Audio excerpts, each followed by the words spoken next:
अगर आप किसी भी तरह का art work, commission work, national, international किसी भी प्रकार का वर्क अगर ऑनलाइन करते हैं, तो ये वीडियो आपको ज़रूर देखना चाहिए, क्योंकि मेरे साथ कुछ ऐसा इंसिडेंट हुआ कल, जो मैं आपके साथ शेयर करना चाहता हूँ। और मेरे हिसाब से इसके लिए आपको अवेयर होना बहुत ज़रूरी है, क्योंकि कभी-कभी हम इतने भोले होते हैं, इतने सीधे होते हैं कि हमें ये सारी चीज़ें समझ में नहीं आती और हमारे साथ काफ़ी सारे फ्रॉड हो जाते हैं। कल मेरे साथ भी कुछ ऐसा ही हुआ। वो चीज़ मैं आपके साथ शेयर करना चाहता हूँ कि कल मेरे साथ क्या हुआ। एक्चुअली मेरे पास कल इंस्टाग्राम पे एक क्लाइंट का मैसेज आता है, जो कि अपने आप को कैलिफ़ोर्निया से बताते हैं, और उनको एक स्केच बनवाना था पेट का, डॉग का। तो उसके लिए उनसे मेरी बात हुई, तो उन्होंने कहा कि मैं आपको 200 से $500 के बीच में आपको पे कर सकती हूँ। मैंने कहा ठीक है भाई, इसमें तो कोई दिक्कत नहीं होनी चाहिए।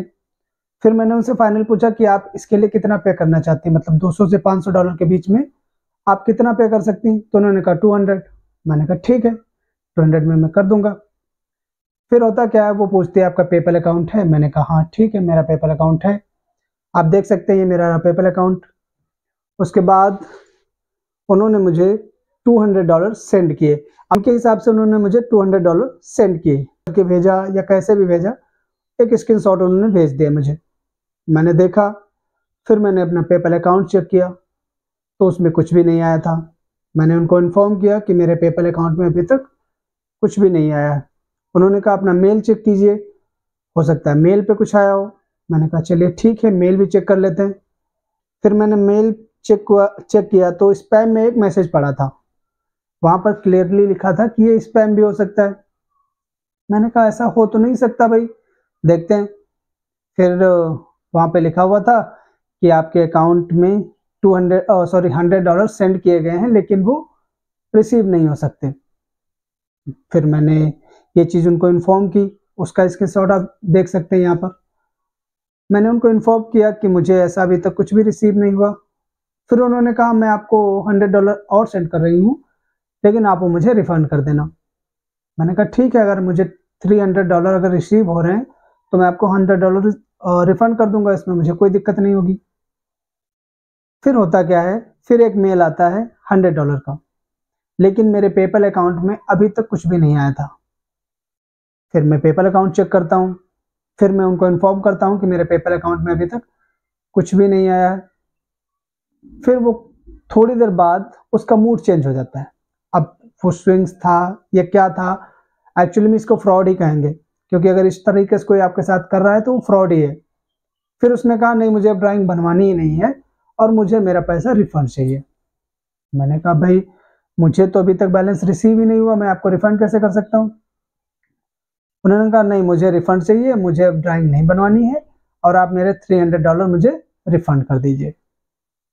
अब ऐसे में मैं काफ़ी डर गया भाई, मेरे पेपल अकाउंट में कोई बैलेंस आया नहीं था और उनको रिफंड चाहिए था, मैं रिफंड कहाँ से कर सकता था?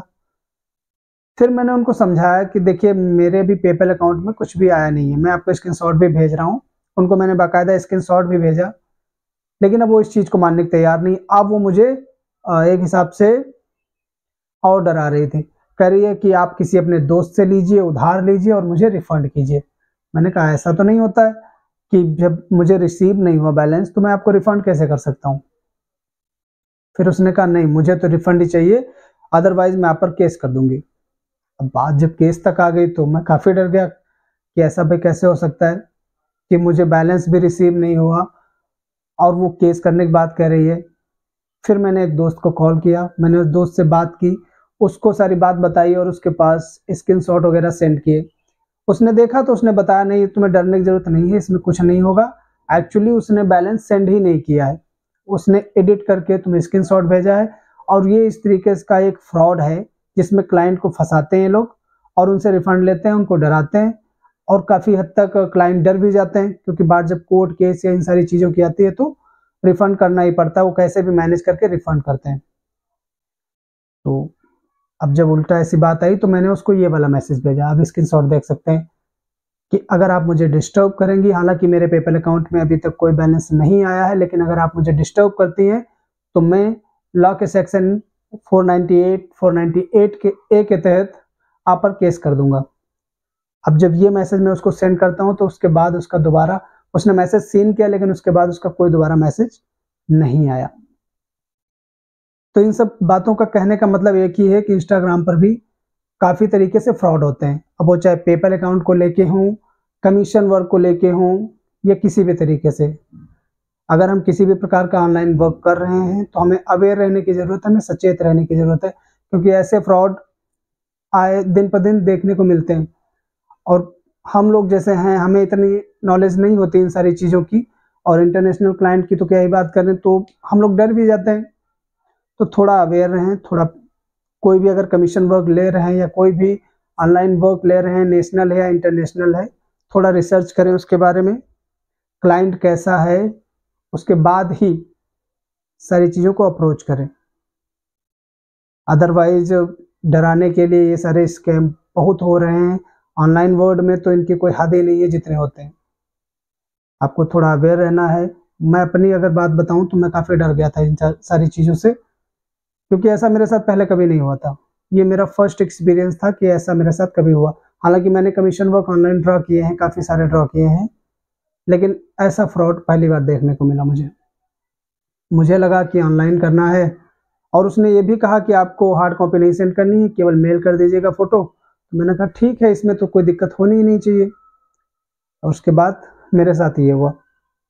अब आप अगर ऐसा कुछ भी कर रहे हैं तो थोड़ा अवेयर रहें और इन सारी चीज़ों से बचें। ऑनलाइन वर्क कर रहे हैं, करिए, इसमें कोई प्रॉब्लम नहीं है। मैं भी करता हूँ, काफ़ी सारे कमीशन वर्क मैंने ड्रॉ भी किए हैं, सेंड भी किए हैं, वो चाहे मेल के थ्रू हो या हार्ड कॉपी हो, मैंने सेंड भी किए हैं ऐसे में। लेकिन मैंने मोस्टली जितने भी किए हैं वो इंडियन ही थे, कोई फॉरेनर नहीं था, कोई बाहर का नहीं था।